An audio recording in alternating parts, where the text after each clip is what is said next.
কুষ্টিয়া ভেড়ামারায় উপজেলা জাসদের সদস্য নবায়ন ও বর্ধিত সভা অনুষ্ঠিত।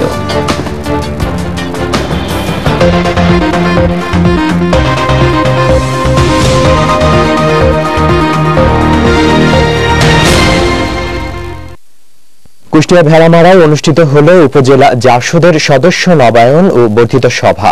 উপজেলা জাসদ কার্যালয় চত্বরে সভায় প্রধান অতিথির বক্তব্য রাখেন জাসদের কেন্দ্রীয় সাংগঠনিক সম্পাদক আলহাজ আব্দুল আলিম স্বপন।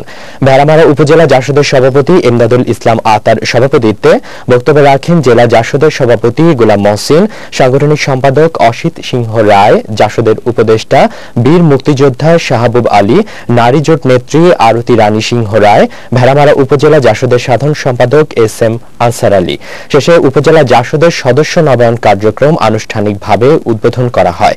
এদিকে কুষ্টিয়া পাবলিক লাইব্রেরি মাঠ থেকে আন্তর্জাতিক নারী নির্যাতন প্রতিরোধ দিবস উপলক্ষে বাংলাদেশ নারী প্রগতি সংঘ ও মুক্তি নারী ও শিশু উন্নয়ন সংস্থা পৃথকভাবে বর্ণাঢ্য শোভাযাত্রা বের করে। শহরের এমএস রোডের বকচত্বর, শাপলা চত্বর হয়ে নারী প্রগতি সংঘ, কুষ্টিয়া শিল্পকলা একাডেমি এবং মুক্তি নারী ও শিশু উন্নয়ন সংস্থা কুষ্টিয়া পৌরসভার বিজয় উল্লাস চত্বরে এসে শোভাযাত্রা শেষ করে।